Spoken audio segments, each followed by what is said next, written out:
Open number 12. No, sir. Yeah, hey. Come here.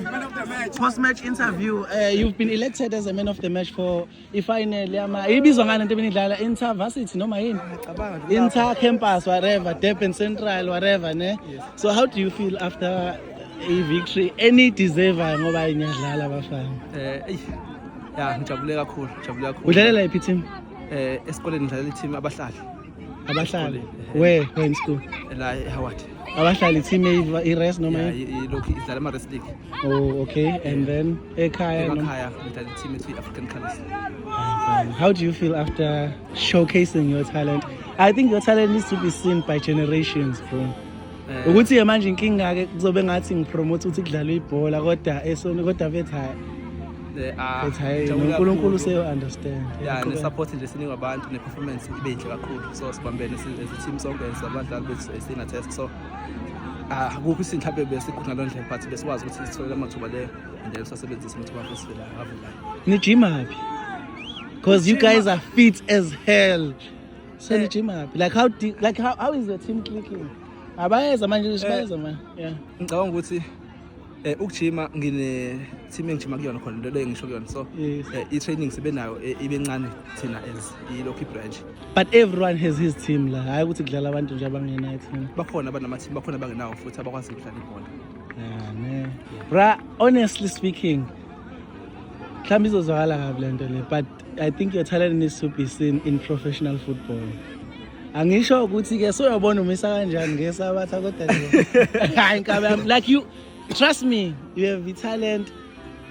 Even professional football deserves to see your talent. Ngiyabonga coach. Sharp. Number 12 unjani kabe yami? Number 12 Luthele. Akuyona endla mhlathi. Yabona bathe bebona nje ukuthi ngathi sesibaxakele siyime ngosuthu. Ngoba bahlanganyelile. Yabona kahle kahle besizodlala iUK inyoni. Ngeke sidani eduty faka iWestville kuphinde beze bethi ama-alumni kahle bengafu. No ngabe sile besingesikhulu. Ngeke. Kodwa nginitshelile nami ukuthi bekumele nami ngabe nisayidlala le semi-final niye kwi-final na goals. Manje phela ke ikusasa laziwe nomuntu wakhanda isiZulu wayazi ukuthi ngikhuluma ngani. Bale wabo uma senifika kwi-final vele senitrainekile vele yabo. Lezi ingane silanda ischeme esisha kwi-final mfethu yabo. Baqale ngokuthi basikhathaze kahle basilinde ngesakhathala basebenzina ke basilandele yona eLutheli namaroma lawo bazowagqitha phakathi la qede bathi yabo bazithenga kahle abelivesi elilodwa hawu bese sibashaya ubani lo number 12 bazithenga kahle abelivesi noma alisinele qede lihlabelele akho lutho. Manje nje ngizathumela yedwa uzogada 23 wakho uhamba lo ngoba hayi khona hayi uqhilaze kakhulu unibulele uvela sonke lesikhathi behleli kuyena hayi unibulele kodwa kabi yapi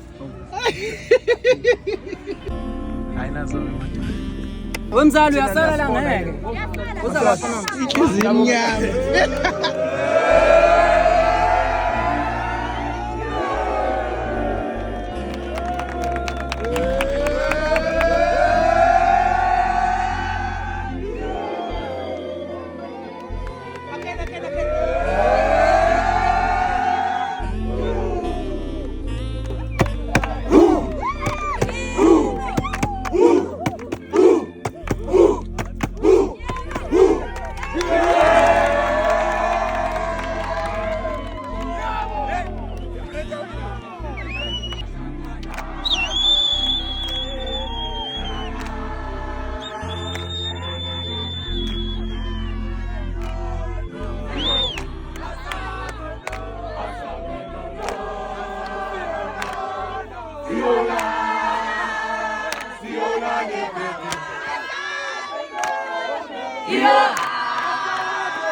Number 10. Where? No, number 10. Number 10, no. Bazoya. Kabe yami. Unjani? Nemnyama kahle. Yeah. 21. Hey, ngiyabona amandla nawo. Ngiyabona amandla nawo. No, but wait bro. Ulifunde phi ibhola? Komthetho. Yelelelele. So wait, uSquish wangakini uSquish? Bonke nomthiyani lodlala iPirates. Siyaqeda nkabe yami uSquish udlalisa kwaSquish. Awu ngeke umuntu Udlalisa no for real. Shamile mina uhlalo. Cha. Sekuphelile. Ubu number 4 no number 11. Hayi madoda ngeke bafana. Hayi yavunywa into. Ubu number 4. Number 4, ubu number 4. Number 4. Fana wami. Hayi kabiyamfana. Kabiyami. Hayi niyadla ulifunde people. Ngilifunde Mntuba. Emntu kaNkomo wayixosha. Who's the pro player obukela kuyona? Hayi player nje ngasho ukuthi ngibukela kulo kakhulu okwamanje. Ubani? Number 4 le Liverpool. Uba igama layo? Van Dijk. Kabiyami smooth. Awushayi umuntu uzwinela nje ibhola nje Kabiyami wenza hayi unzima Kabiyami. Ah good game udlala kephi ke la? Udlala kephi ke la? Uyidefenda kanjani? Seyasayini scout yabo sesiyathatha iscout.